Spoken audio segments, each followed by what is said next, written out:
Hello and welcome to All Stats Aren't We, a podcast in which Leeds fans cast their combined eye over goings-on at Elland Road, giving scrutiny to the underlying statistics and tactical footings at work at Leeds United. I'm Martin Riley, the goal conceded inside 8 minutes of the podcast.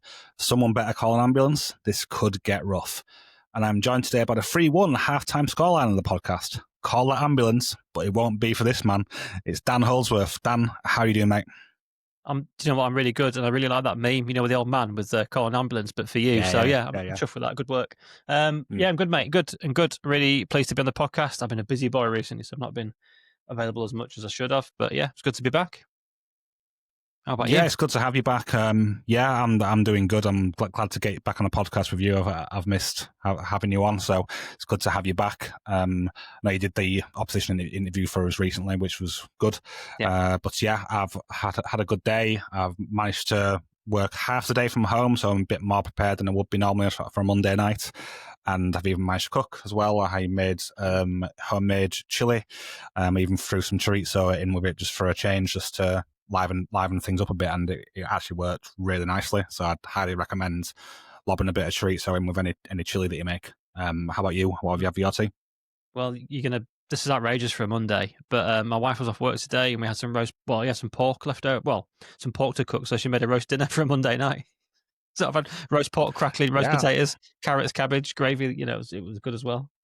Which is a bit outrageous for a Monday. That is outrageous for a Monday. Definitely is outrageous for a Monday. But we got busy yesterday. We were supposed to have it yesterday and got busy, never got around to it. Ended up having like a thrown together tea late last night. And then she's like, well, I'm off work Monday. I'll just cook it Monday when you finish work. So I was like, yep, that'll do. That will definitely do. Yeah. So that's enough food chat. I know some people don't like it. So we'll get into what we're here to talk about, which is the 3-1 win over Wolverhampton Wanderers. Just quickly, a bit of news.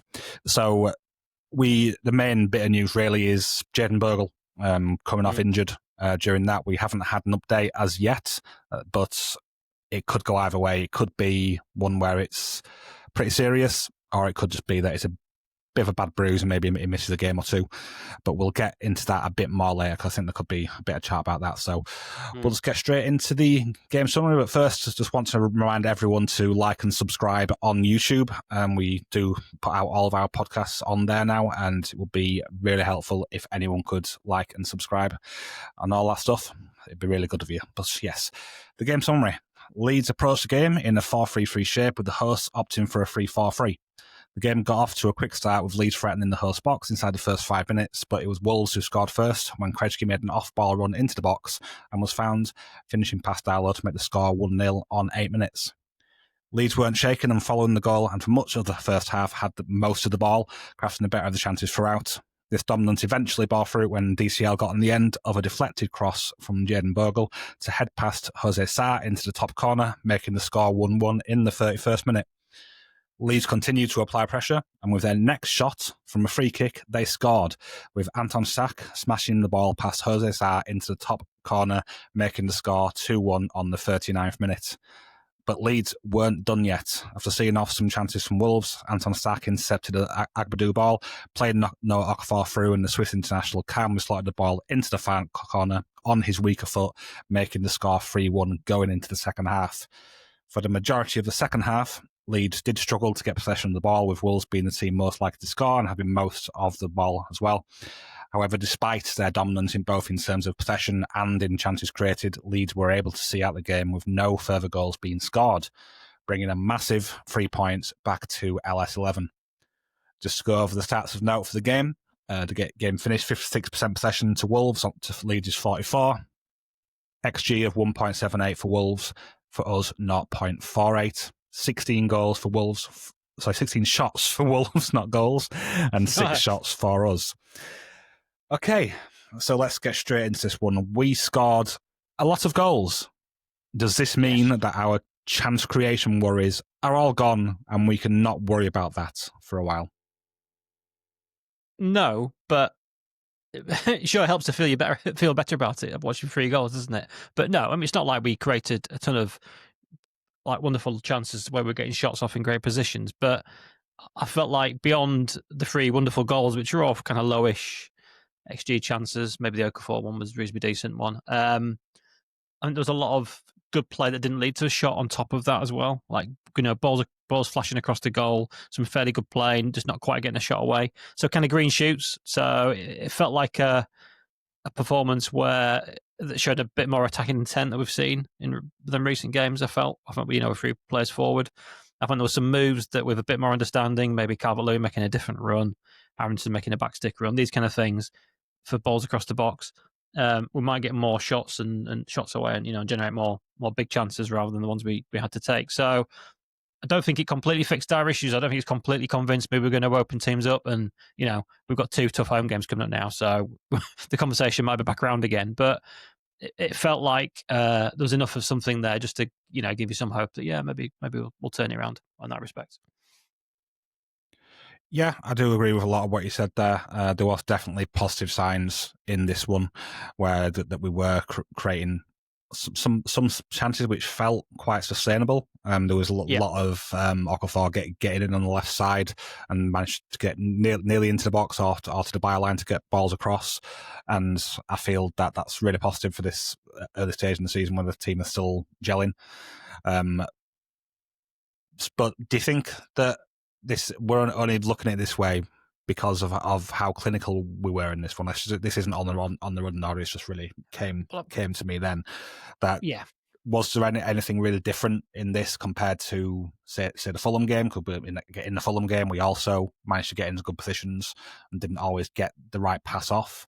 So is it just the goals converted which given us more buoyance to our feeling on it? I think obviously it does, yeah. You put in 3 goals and 3 real good goals, some goals I enjoyed there. You feel better about it, but you hope that generates confidence and a bit more commitment to the style of play confidence breeds excellence sometimes, doesn't it? And I felt there was some good combination play. I mean, I particularly like Stack, Okafor, Goodmanson. I think they're getting some really nice combinations and understanding on that left side. I think that could be fairly useful for us. I think that'll be a threat the whole season. I feel like, I kind of feel like it wasn't so much the final ball wasn't quite right. It was the kind of, we need to be better at getting onto the final ball with the balls that flash across the goal. So that feels easier to fix than the final ball being the issue. I mean, the final ball will be the issue in some games. Let's be real. We're not, we don't have like amazing kind of playmakers and passers and all that kind of stuff in the team really at the moment, but we can get some good combination play. We've got good athletes that can get the ball into good areas, for athleticism and carrying and little combinations and stuff. So I'm fairly happy. No. Yeah, I would say I'm also very happy, and like you say, it is just always nice to see some goals going in. And you could say that when these games are tight and that the 2 teams on display are probably of comparable quality, I'd say that it can just come down to one side being a bit more clinical than the other, or in the case of the Fulham game, a huge chunk of luck going the way of one of the sides to get the goal. So that's going to be the plan for what's left of the season until January. Maybe we can correct some of the profile issues that we've got in attack, but keeping things tight will be very important. So that opening question was maybe a little bit on the harsh side. So just to balance it out a bit, what do you feel that we did do well in this game, and did we do anything major different to what we have been doing recently in this game, do you think? I just felt first half, particularly not so much second half, but first half, we really committed bodies forward, like committed to the aggressive press when it was on. We went at them hard and then we flew forward in good numbers. I mean, in some games we've been a little bit more cautious to sort of get forward in kind of numbers. Last season we were attacking with 6, weren't we? With the front 4 plus both fullbacks. We were incredibly attacking. We felt confident that our 2 centre-backs and our 2 centre-mids could have the rest defence and could dominate those big spaces and be safe. Obviously, in the Premier League, we don't have that confidence and that kind of level of dominance. So we're tending to go attack with 4, sometimes 5. And I think in this game we saw more like, it was more like 5 people, wasn't it? Both fullbacks were attacking and the front 3, and occasionally someone surging through the middle as well in Stack and occasionally Longstaff. So it just felt like a more of a committed, I guess it was, we were confident that Wolves were that good and we could treat them more like a championship team and go at them a bit more aggressively. We didn't do it for the whole game, but first half I thought we did that. And, goals came from turnovers, didn't they? The last goal came from a turnover. The move, we won the ball on the halfway line in the move that led to the free kick for the second goal. What was the build-up like for the first goal? It was more of a deep cross, wasn't it? So anyway, the point was that 2 of our goals had a turnover involved in them, and I think the press was good and aggressive and we went really quick and direct. after that, and with importantly for me, with bodies. We don't have mega quality for this league, so you have to put bodies forward at certain times to make it count. Yeah, I would agree with that. Getting the runners onto the ball, and I think we had a good way of getting Okafor into these one-on-one situations with the fullbacks or the outside centre back at times, and that just really did help things. And I think Okafor generally had the beating of his man. There were a couple of times where he was dispossessed, and that's the sort of thing which a lot of fans weren't happy with him about. But I absolutely loved his game. Well, yeah, he's brilliant. Yeah. I think that's what you want from your winger, is to try to make these moments, even if he does get dispossessed after 15. Yeah, a winger making that number of challenges and take-ons and dribble attempts is going to lose the ball a few times that you remember. But like more than that, he got in behind the guy and caused him absolute nightmares. That right centre back of the three, we're having nightmares about him for a couple of days after that game. Okafor was brilliant. I'm not listening to that nonsense. He was brilliant. No, 100% agree with that. And just want to shout myself out from the preview. That outside centre-back was Agbadou, who I mentioned as being a weak link in their backline and someone prone to making mistakes. And if anyone wants to check on FBref, he has one error leading to his name from this game, where he was a guy who passed the ball to Stack for Stack to play in Okafor. So nice one. Agbadou, you really helped us out there. So one thing which we've said that we felt we would struggle with this season is coming back from 1-0 down to actually get anything from games. This is the first time we've come up against a comparable opponent and gone 1-0 down early in the game. Does this game put your mind at rest a bit about that concern? No, because I don't think Wolves weren't super compact, and they weren't looking to frustrate us, were they, at 1-0 up? It wasn't a typical team. If it had happened at Ellen Road, that might have been tougher in a weird way, if that makes sense. So I just felt like that it.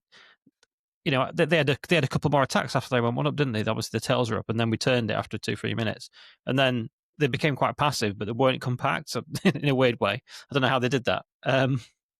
So it doesn't completely assuage my fears, but like having that ability to ping a free kick in from range, having that ability with heading ability of Calvert-Lewin and that running dribbling ability of Okafor, that's what gives me confidence. Not that we came from behind, if that makes sense. I don't feel like we've learned anything about our ability to come from behind in this game, other than that Wolves are great and we had players that were able to expose their weaknesses, I suppose. Yeah, I would agree. I still do have concerns about our ability to fight back from being goals down, especially against the side who were a bit more capable than what Wolves were. Because let's face it, they did not look great here at all. No. I know we were clinical in this one, and that's not something we can often say about us, especially this season. But their spaces between the midfield lines weren't great, especially in the first half. It was totally different in the second half, but we'll get onto that soon. But in the first half, they was doing something weird. There's they had the front three, and it was all quite narrow. I think they was wanting to try to funnel us into the wide areas, but guess what? That's exactly what we want to do anyway. So it didn't really work. They was doing a lot of sitting. Tolu Orakadare, he was sitting on Ampadu quite often, but it just didn't really work. Ampadu was able to pull away from him quite often and was still able to get on the ball. So the plan didn't really work. And also, one thing I think that we did really well in the first half was finding the attackers in between the lines. There's a lot of balls both from Roden and from Strauch, just like dead straight into the middle, either to the feet of Stack or to DCL. And it was just causing them a lot of problems. We'd fire the ball through the lines. He did, yeah. So we'd fire the ball through the lines, and the player would drop deep would play it back. So it's the up, back, and through thing, which we saw a lot under Jesse Marsh, but he actually worked quite well in this one. So we did that really nicely, and it did cause a lot of problems for the plan that they were trying to make, which wasn't the best an active plan. I will say that. It was. It was quite a Red Bull kind of performance, wasn't it? The first half, it was a bit Red Bully, wasn't it? Definitely. A little bit. Yeah. Anyway, sorry, I just jumped in there. No, it's cool. It was quite Red Bully, and there is a lot of similarities between what Farke does to what Jesse Marsh was trying to do, but I just think that Farkas Tanner's Less got mental. a bit more. Yeah, there's less committing to it as fully as what Jesse did. Yeah, it's But foolishly. Enough talking about Jesse Marsh in 2025. Yeah. So go and see the other end of the pitch. So their goal, it was a bit of a weird one, was that? But who did you find as being the most culpable? Was it a system thing, or was it an individual player for you? I think systematically we were like our backline was a little bit shifted too far across left, and I think Rodon was marking the centre back. I think it would have been better if Stroy could have been marking the centre back and Rodon could have been the spare man to plug the gap that the goal scorer ran into. But ultimately, the fault lies with Longstaff letting his runner, getting him on the blind side and running, getting away from him, getting a 10-yard start on him. Like Longstaff tried to get back and almost intercepted it, but Longstaff's got to track his runner better and intercept, stopping getting him through in that situation. So, yeah, like Longstaff letting his runner go. I think Rodon going in too hard on the centre forward, who did quite a good layoff. To be fair, it was a good layoff. I think I'd have preferred if that had been passed across to Stroud, could have made that run, and Rodon could have held his position, and then we would have had a chance of holding them up and perhaps stopping the runner getting through the gap. So a bit systematic, but if Longstaff tracks his runner, the system isn't exposed, I would say. That's why I'd summarize. That was exactly my feelings. If I had to put it on one individual, I think Longstaff was the most culpable in this one. Yep. I don't think he did dreadfully. He did spot the run and he was moving with him, but he was just a little bit too behind it. It does, because Krejci had got the jump on him. He'd already picked up more pace in him, so it was hard for Longstaff to recover from there. And he did very nearly intercept it, but the ball was really nice. I will say that it was a nice assist. I mean, generally Longstaff had a good defensive game. I thought he put himself around. He kicked lumps out of the walls, which is what you need sometimes. He did all that kind of good stuff. It's just that one moment. Otherwise, a good game from him, really. So I'm not overly I don't want to beat up Longstaff too much on this one. It's just one of those things. Yeah. No, absolutely not. And I like the fact that he did make that mistake, because I think he will have known that as well. Yeah, he will. He should have done better in that moment. Yeah. But then he didn't let it affect him. So that speaks to his mentality, that he didn't let that mistake affect him. And for the rest of the game, he was pretty much perfect. Not going to say totally perfect, but in the defensive, in the defensive side of the game, which is what you have him in the squad for. He was great for the rest of the game. So, just want to say to some people online who were saying that it was Pascal Strauch's fault in this one. Just, what game were you watching? Well, I mean, could Strauch have cut across and stopped Rodon from making that? Could he have adjusted his position?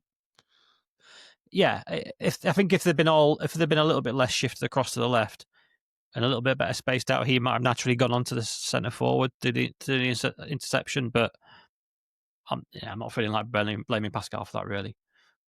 I agree. I think that as a whole, the defence was more too pulled over to the left side as it was anyway. So I think it's more of a systemic thing as to why it was all over that side.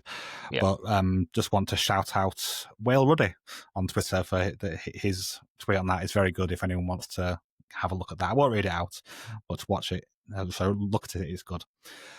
Anyway, so in the second half, now move on to the second half, Wolves put up quite a lot of XG and were quite dominant. Were you concerned throughout the second half that something was going to happen for them? It's funny because watching the match live, no, I was like, this is all low, like pump, like long shot punts and pumps into the box and headers from the edge of the box, that kind of stuff. So it was all kind of, without looking at the time, I would have said, oh, this is low XG stuff they're generating here. On the watch back, I felt exactly the same. Often you feel different on a watch back. I was just like, they weren't getting near to scoring, really. I mean, there were some reasonable shots that went in at Darlow, but they were generally straight at him and from range, and they weren't particularly hard or difficult to save. So, I think they generated, I've just done a quick count on FPRef, different stat sites maybe, but I think I counted like 0.74 XG second half. But individually, they had nothing approaching a big chance. I think the highest, they had 1.24. On the 84th minute, and he put it off target. I don't remember it, to be honest. And then there was one at 1.14, but the rest of it's like 0.06, not 4, not 4, not 3, not 6, not 4, that kind of stuff. So, no, they put up 7 XG in total, but it didn't really feel like it warranted anything. I mean, it just overall, Wolves did. I mean, they had the one mega chance, which was the goal, which was a 0.68 xG chance. Mhm. Take that away, then they're down to one, and it's just one xG of bits and pieces, isn't it? Which is not nothing. It's not a perfect Yeah. defensive performance from Leeds, but again, it didn't speak to me of a team that really opened Leeds up in crazy ways, where the keepers bailed us No, out. I mean, yeah, sort of thing. I would totally agree. I've got the stats here. It was a 0.73 per FOTMob, Right. and that was from 10 shots. So that's like Yeah, 0.07 per shot exactly. on average. So Yeah, it's all low chance stuff, mainly headers. Yes, they do have two big lads in their front line in the second half. They had both Arakadare and they also had Strand Larson, who was brought on. we can on. Yeah, And so they've got two guys who can head a ball well. Strand Larson better than Arakadare, although I did really like his headed layoff that he did in the second half, where he knocked it yeah, down to, I think, yeah. Munetsi. I think that was Is actually that really the nice. I wasn't expecting that. I was expecting to be heading is that that on late in goal. the game? Is that late in the game? Like the big chance? Is that late in the game? Sort of No, 84 no, minutes. it was about it was Munetsi's chance. Let me see if I can find which one it was. It was 55 minutes. What was that one? It was the Oh ball was yes, yeah, yeah, crossed in yeah, from the right side. Arakadare headed it down, and then Munetsi hit it from just inside the box. So it's not a massive. I think it might have been one of the better chances of the second half, but it was still just inside the box, not really deep in. 0.14, and that was yeah, one which Dallo went down low to save and did really well yeah, with.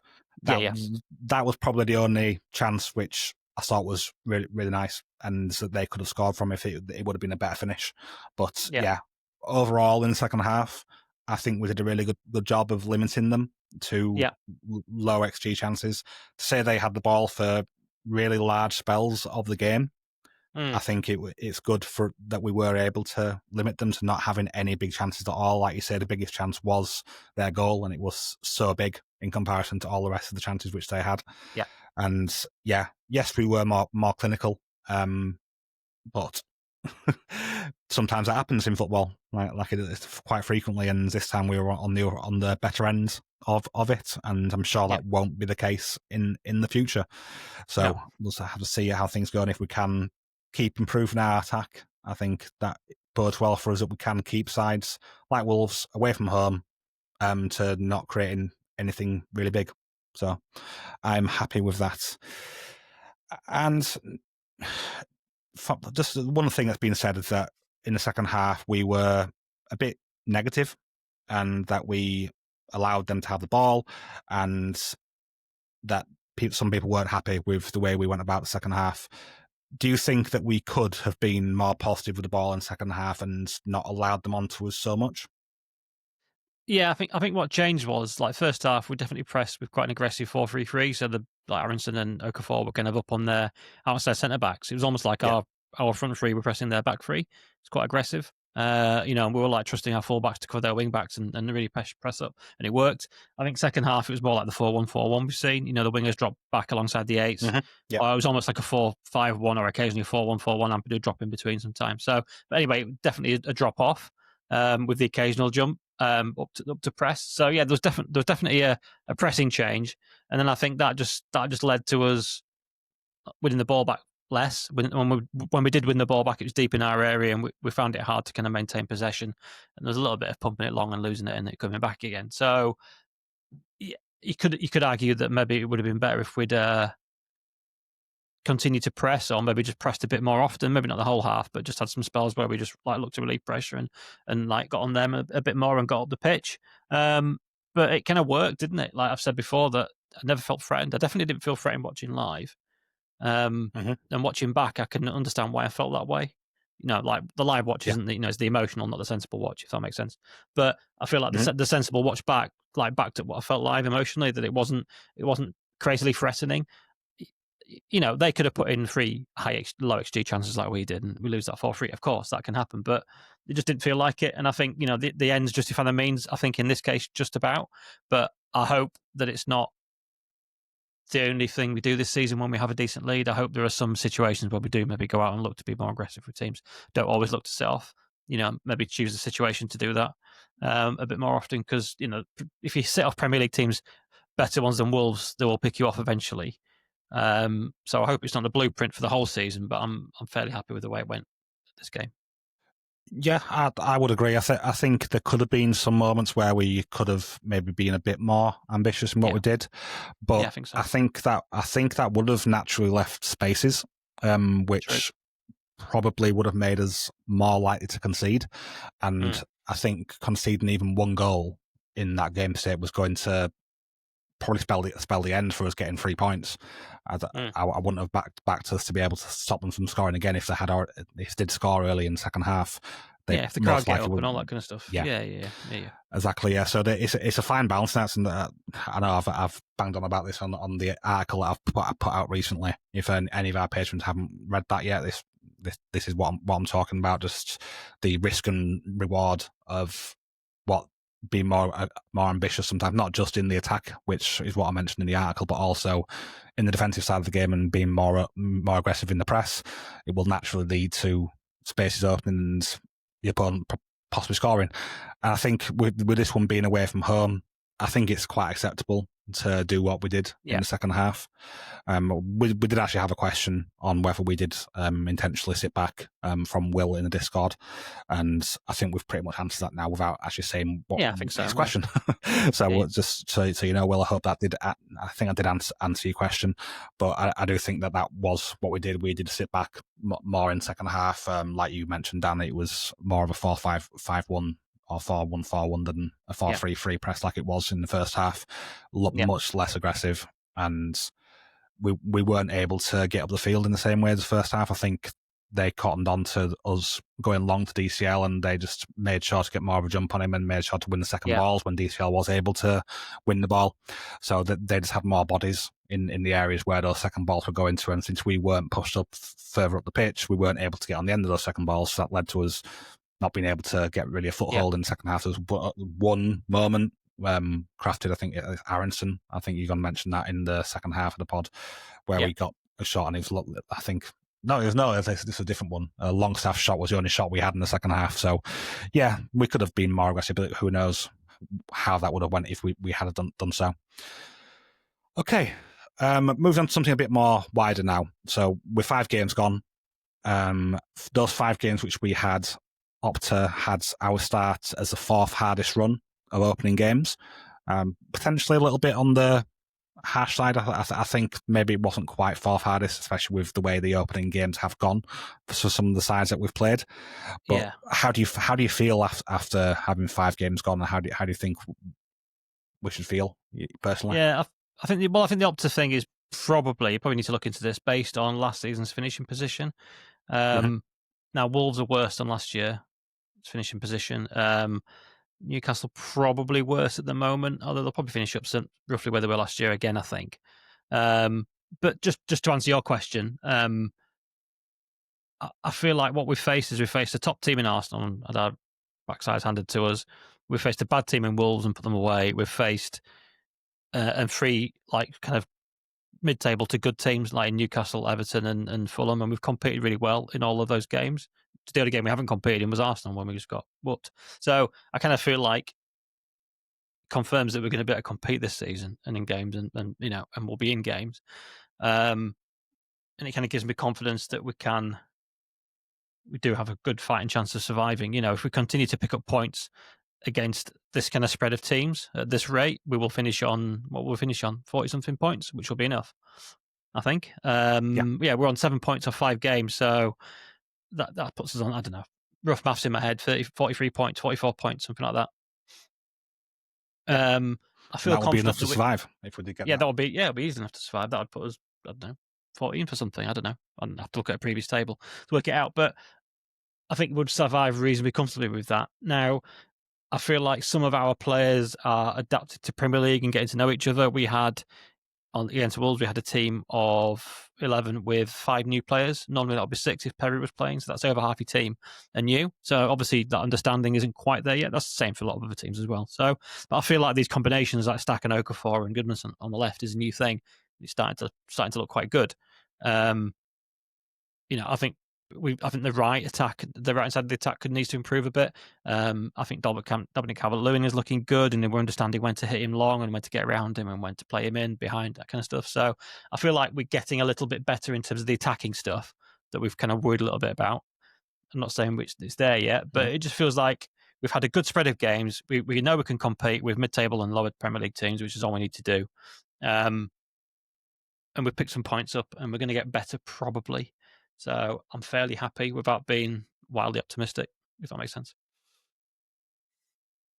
Yeah, and I'm pretty much at a similar level to you. I think the thing I'm most happy about is the fact that we've, for 4 out of the 5 games, we've competed with sides who are more established in the league than us. I've been here for many years, and we've handled our business well. Our defence looks up to it. Our midfield is more than up to it.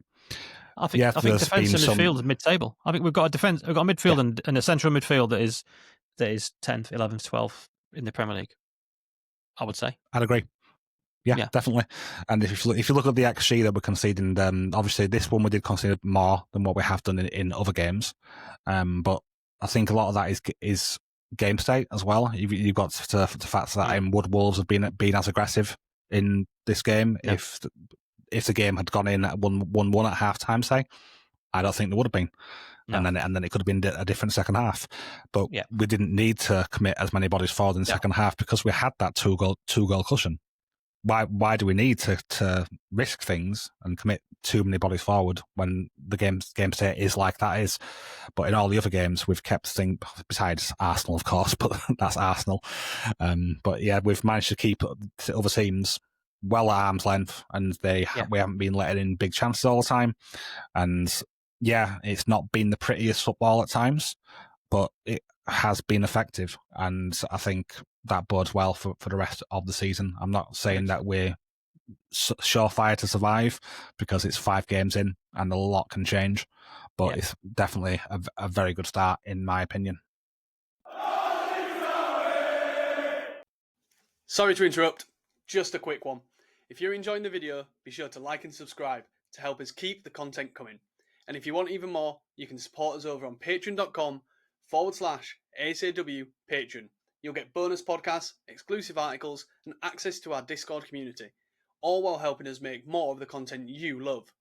Thanks. Now let's get back to it. Now let's move on to the second half of the analysis, where we'll discuss some specific players and performances in a bit more detail and get in some questions from our listeners as well.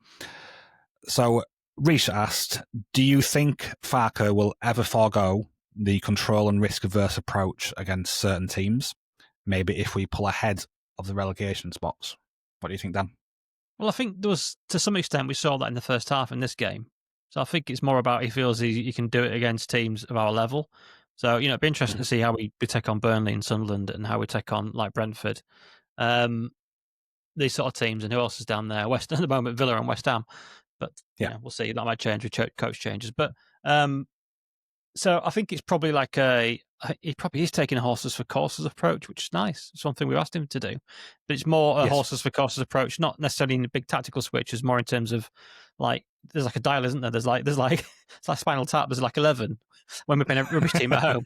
We can go at them, and there's like 1 when we're playing someone else away or something. You know what I mean? And it's just it's just doing the dial up and down, isn't he? And I think the first half of this game, it was like an 8 out of 10 intensity, wasn't it? It was quite intense, or 7 out of 10, whatever. Fairly intense about being gung ho type approach. And I think we'll see that a bit against certain teams.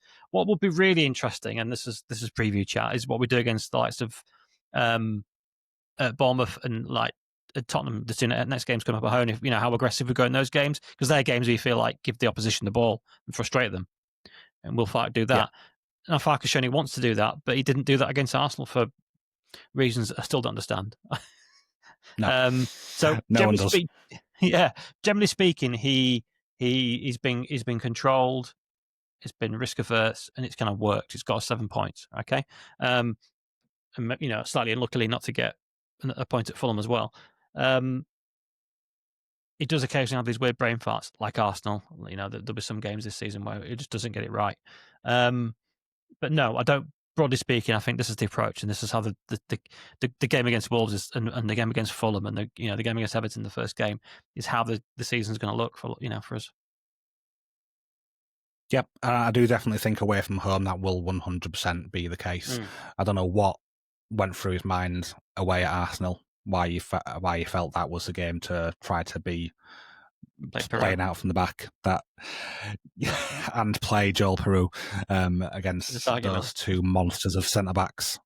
Yeah, I think that maybe taught him a lesson, and we did say that in the review that we hope that has nailed some things down for him, because he hasn't started Peru again, has he? I think fitness.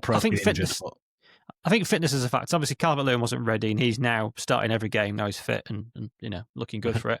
I don't think Nemecha was completely fit either at the start of the season. I think he had a bit of a niggle coming out of pre-season, and not enough to mean that we couldn't play him. But I don't know if he was good for a full game.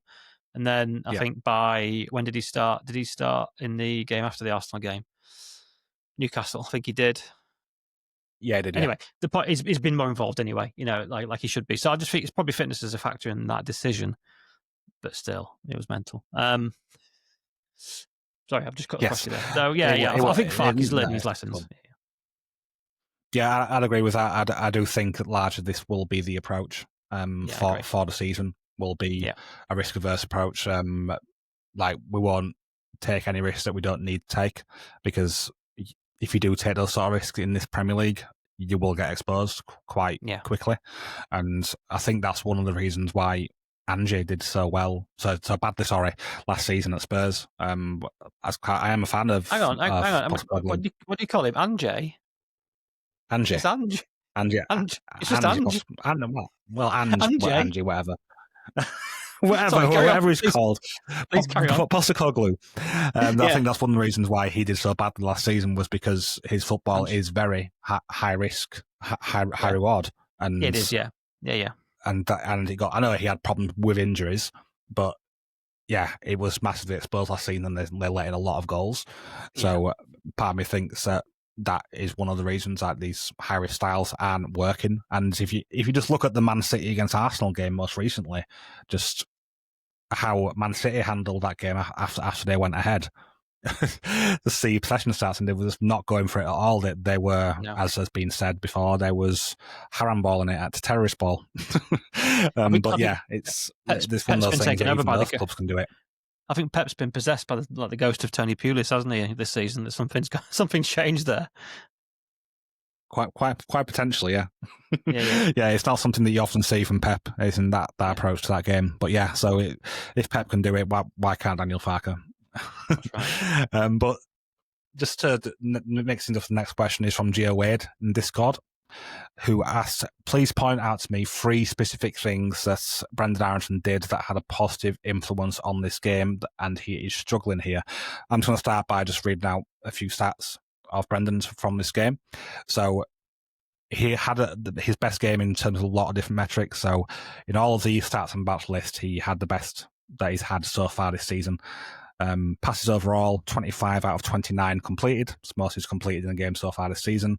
89% success rate from those passes, again, the highest that he's completed. 4 progressive passes, 3 progressive carries, progressive carry distance 93 yards, and ball recovery 7. So I looked at those stats after I've done my rewatch, and they just tied in with what I felt. I don't think Brendan had a fantastic game. There were definitely other players who stood out more than him. Okafor for one, and DCL and Stack and Gudmundsson, but Brendan was not as bad as he has been in recent games. He was keeping hold of the ball more reliably, and he was not giving it away as often. There were a few moments which had me slapping my head in frustration in the first half, but largely he was all right in this one. I don't think there was a whole lot which he did, which was as Brendan as normal, to put it mildly, but he played I think one thing you've got the notes here, I'll let you go on this now to continue what I don't. To be fair to Gio Wade, I'm not quite as hot on him as you are, Martin. I've only got one good thing he did, but it is a good thing. So I'm at the time 58 minutes 50 if you feel like going back and watching it, guys. So there's a long ball forward to Rodon, out to Brendan on the right-hand touchline. He takes it down his chest really well. like takes it away from his marker, cuts in field, cuts between the centre mid and the wing back, drives the ball forward, and then plays quite a good through ball through to Calvert-Lewin. Calvert-Lewin doesn't quite get a shot away, and then sort of Bogle gets in the way and gets flagged offside. But whatever, the point is, it was a good move, a good receive. He turned out of trouble, played a really nicely weighted through ball, and it was exactly timed nicely. Like, he didn't play it too early or too late, which he normally does. The weight of it was good. So, he did one good thing. I mean, I would say it was a really good game from Brendan in possession, or a solid game from Brendan in possession for the reasons you set out, Martin. It was an out ball, it was a release. He was receiving the ball kind of in between the lines, kind of centrally, or just right of, on the right half channel, I guess is probably the right way of saying it. Right half space, and then in getting us up the pitch. There wasn't a ton of end product, but there never will be with Brendan. I think we have to just accept that. It's just not what he is. What I would say is he wasn't that good defensively. Like, obviously he works hard, he gets in a position to press, but I think he got kind of beaten by his fullback and lost a few duels. And Bogle didn't have his best game, and I wonder if he was under a bit of pressure from Brendan, maybe not holding his defensive end up quite so well. Wild theory. So I'm kind of more balanced on Brendan. I think he was fine. He was pretty decent in possession. Could have done better out of possession, but otherwise, yeah. It wasn't disastrous. I'm not pulling him out of the team because of that performance. Anyway, that's for sure. No, well, I just want to clear that I wasn't saying that he was amazing in this one. I just felt like for Brendan Aronson, it was a good performance. I think that is the best what you're going to get from him. He's, like you say, he's never going to be an end product guy, but if he can keep to this role of being a facilitator for others, linking play around other players, just quickly moving the ball on, carrying the ball here and there, knowing when to release it, that's Brendan's biggest problem, is when to release the ball in the final third. He's all right in the wider stuff and the deeper stuff mostly. It's just generally when he has to make that final pass or when to shoot and how to shoot that he gets it wrong. So if he can knit that together, then he could be a reasonably productive player, but I don't see it coming. It's been like this since we've got him, and it hasn't really improved, I don't think. What I'd like to see him do is like make more busting runs into the box, like back stick kind of, because we're going to see a lot of balls from Goodmanson, aren't we, and Okafor across the front of goal. Like, he needs to be getting on the far side of those, because a couple will fall to him if he's there, and he'll get a couple of goals. Generally speaking, he's quite good at, he's got a reasonable goal record, hasn't he, of, tap-ins basically by arriving late. He needs to get back into, if he's going to be there, he's got to do that. That's one thing he's good at, arriving late and ghosting in. And obviously he's nippy, isn't he? He's kind of sharp and turns fast, and he can nip ahead of players and tap a ball in. So I'd like to see him do that and at least be productive in that respect. No, I'd agree with that. And there were a few balls across from Goodmanson, which if he would have been arriving late on the far side, he would have got some. But the problem is he was too late in those actions. He wasn't there. He wasn't up to speed with the way where the play was moving. So if you can nail that down, that should be something relatively simple. I know it's not to say it's simple, but you want Calvert-Lewin near stick, don't you? Yeah. You want Calvert-Lewin near stick and the winger the far side winger and the far stick. So Okafor or Brendan. That's what you want as a move. So it's going to be more to be fair, Bogle gets down the outside as well, doesn't he? So I feel like we're going to see a lot of balls flashing across the goal. So we need to be better at getting into position for those. Didn't hurt us on Saturday, but I think it could do if we don't. No, get some joy out of that. Yeah. Totally agree. So while we're on the subject of individual players, I believe it was Anton Stach who won the man of the match for this one. Would you agree with that? I couldn't argue with it. I mean, it's a toss-up between him and Calvert-Lewin, I think. Who else? Goodman's not a good game. So it's a toss-up between those three. I don't think I'd argue with any of them getting it, really. So, Stach, I mean, great finish, great defensive work, got us up the pitch, progressed the ball, like a goal and an assist. I mean, you've got to give it to like a goal and assist guy, haven't you? But I feel like shouting Calvert-Lewin out because it was just a proper centre forwards performance, wasn't it? Particularly first half, something we've been crying out for. Yeah. So some of the balls that he was managing to get on the end of and turning what looks like lost causes into something. And he was nasty as well. He was nasty with the centre backs. He keep the shit out of him, and I want to see that. So we need a bit of that. Yeah. It's what we had when we first went up to the Premier League because Bamford was that guy in that season. He was an absolute before him. nuisance for centre backs. Yeah. He was really aggressive in that season. It started throughout, Agree. I think, in the second season under Bielsa in the Championship. He started getting more aggressive in that season, and he really got really good at it in the Premier League. And he was at his absolute peak in that season. And we've got that kind of stuff from DCL, but with more strength and height to go with that, so it's even more of a pest. So there's he's a strong boy, isn't he? He's great in the air, isn't he? So he can do that. One of the things that I love that he does so nicely is where he doesn't head the ball down, he'll jump up and chest it. Like quite a few of those from Darlow were just like magnetized to his chest, and he can chest it down with accuracy. It's something I've not seen too often outside of like the centre backs who chest it down to the goalkeeper all the time. I forget what his name is. There's one particular guy I'm thinking of for Brighton. Is it Lewis Dunk? I think he's really good at doing that, like chesting it down to the goalkeeper, that kind of thing. Oh, right, okay. He's a centre back. So he does it. Yeah, probably. Yeah.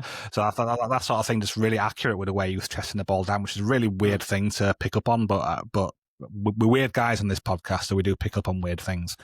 But I would definitely agree. Stack was the man of the match, but DCL was close. Goodmanson was also very good, and so was Okafor. Had to sort that whole left side was just really potent in what he was doing. Defensively, the midfield unit, like Ampadu and Longstaff, did their jobs, didn't they, defensively? So that midfield unit was very solid, isn't it? Just from a pure defensive. We didn't get a lot of on ball from Ampadu and Longstaff, but like they grafted and put the body in the line, didn't they? And like got physical Wolves and made it difficult. So just shout out for the physicals, really. Yeah, there was a. I don't think there was many individuals who really struggled in this one. Would you be able to pick out any individuals who really did badly? No, I mean, Darlow did everything correctly. Well, in fact, I would say. Like I've called like a little bit of like Rodon and Longstaff out for their goal, but otherwise they were solid and did everything correct. After that, we've seen better games from Bogle, but yet he put that cross in for the goal. So I'm splitting hairs here. Not the best Bogle game. Let's say it's not the best Bogle game. One good moment with a cross. That wasn't much else. His set standards so high now, though, aren't he? Oh, so even when he's slightly less than that. This is. I'm a Bogle fangirl, completely a Bogle fan. Like he's my favourite player at the club. I'm very aware. Yeah. He's my favourite player at the club. So I'm just saying from his usual high standards, but he still set a goal up for Christ's sake. So it's fine for me. And I think he was less pronounced in this one. But I think he was taking the back seat and being part of the rest defence more often. So he wasn't often as involved in the final third stuff. I think Goodmanson was more involved on that side, but potentially we saw some threats down their left side who was more pronounced than the right side, so maybe they felt that they'd let Bogle sit back a bit more in this one. That's my potential reason why he wasn't as effective in this one. I mean, Rodrigo Gomez is quite a good wing back, I think. Like, I didn't have necessarily the best game, but I think he's a fairly good player, so I wonder if they were slightly worried about him and Bogle had to kind of keep an eye on him. Probably a bit of that involved as well. And speaking of Bogle so much, final question is about Jayden Bogle potentially being injured. So how much of an impact would it have on us if he were to, say, broken his foot, as that's probably one of the more serious things that could have happened, and he could be out for months if that is the case? Yeah, I think it'd be a big problem because we're definitely a bit left side dominant again, aren't we, this season? Like, that wasn't much of a problem last year. I think our attacks came from both sides, and it was the goals were fairly evenly spread and the attacks were fairly evenly spread. But in seasons before that, we've been generally more one side dominant. And I feel like it's going a bit left side dominant this season, with Stack being the probably more pronounced of the eights towards playing down the left. Okafor, Goodmanson getting combinations going. It feels like we're a bit left side dominant, and without Bogle, that'll just be exacerbated even more.